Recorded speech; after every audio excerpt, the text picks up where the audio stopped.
Today I'm at Drakelow Nature Reserve. It's part of the Derbyshire Wildlife Trust. So I thought I'd talk about what I'd learned. So I've been doing bird photography about 2 years now. Learnt a few things along the way, so I thought I'd just do a video on what to expect if you're just starting out, what your expectations are, what'll happen, what you'll find out as you go along. So the first thing I learnt was expectation versus reality. Your expectation is going to be much higher than what actually happens. It's not like YouTube. The YouTube videos that you watch are a result of years of practice, good equipment, and a lot of planning. Now you find that most people will tell you you can start out with fairly basic equipment. And you can, that's true. You can get yourself a little camera, little kit lens, and you'll go out and you'll take some photos of some birds. Now, what you don't realise at that point is you will soon upgrade. You will need, or you would rather, you will get a better camera, you'll get a better lens, and it'll never be enough. I would say that on average, a reasonable, decent lens and camera, you've got to be looking at about 2,000, something like that, and that's used. So yeah, if you enjoy it, be prepared, you're going to spend money. One of the main problems is actually finding the birds. It's not that there aren't any out there, because there are. But not only have you got to go somewhere where there are enough birds in order to photograph, but you've also got to find them. And that is not easy. You see, you can't just wander around looking for them, because they hide. So the only way you're going to spot them is if you hide yourself. And that means sitting and waiting and stopping and just sitting there for 30 minutes, an hour, 2 hours to try and wait until they come. It's not always like that, of course. The trick is keep going out, keep looking. You can go to the nature reserves, you can go to your local reserves. If you're going to go to your local reserves, it is harder. The best places are definitely the larger reserves, where there's a lot of other people going to and doing the same thing. They're there for a reason. But yeah, you can still find things in your local nature reserve, it's just a lot more difficult. So yeah, it's not like YouTube. You don't just go out and the birds suddenly throw themselves at you. Those videos are fairly heavily edited. They've been there all day looking for those birds. It's exercise. I started this thinking, okay, it's a good way to get exercise as well as seeing a bit of nature. The truth is, you don't really walk that much, because you tend to walk very slowly and stop and look at things. So if you're thinking, okay, I'm going to go on a 5-mile hike and find some birds, you can do that, but you won't really find any birds. Reality is, it's just going to be, you're going to be wandering around.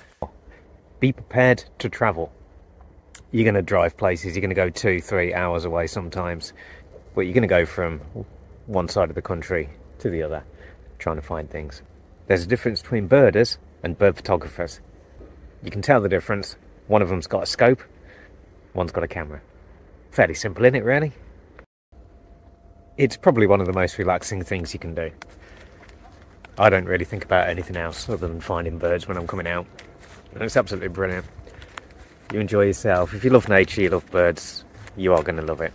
Even the bad days, even the days when you don't see anything, it's still a nice walk out.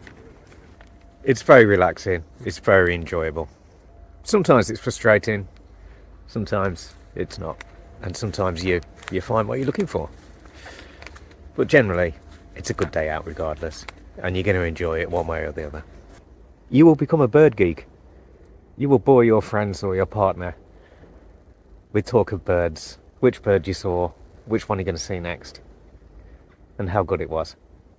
You'll learn the difference between a tree sparrow and a house sparrow, a robin and a wren, a blackcap and a female blackcap. You'll get to know songs of birds. You know the difference between a robin. Most of them are robins, by the way.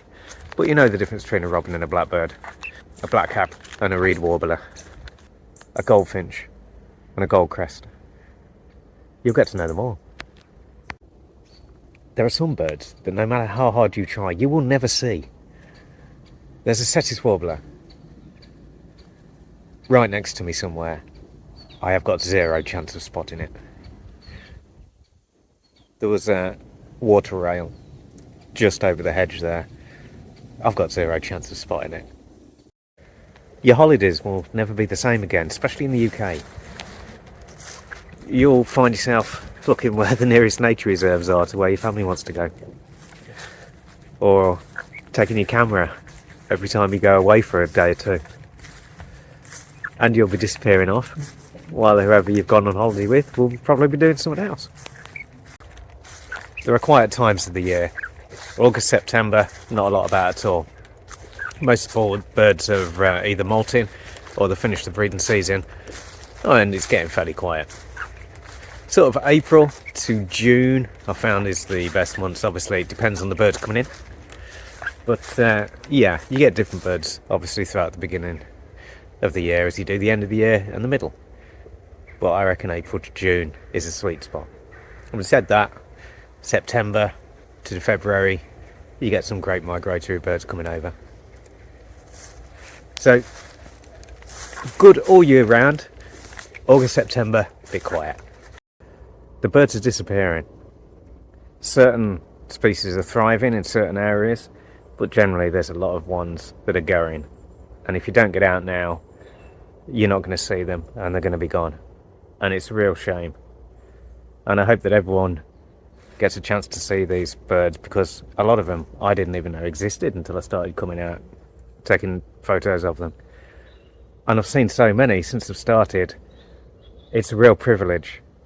And I hope that we can somehow turn it around and continue to help out with the conservation programs and all the other initiatives that are going on, and try and somehow save the ones that are going, because it's a real shame.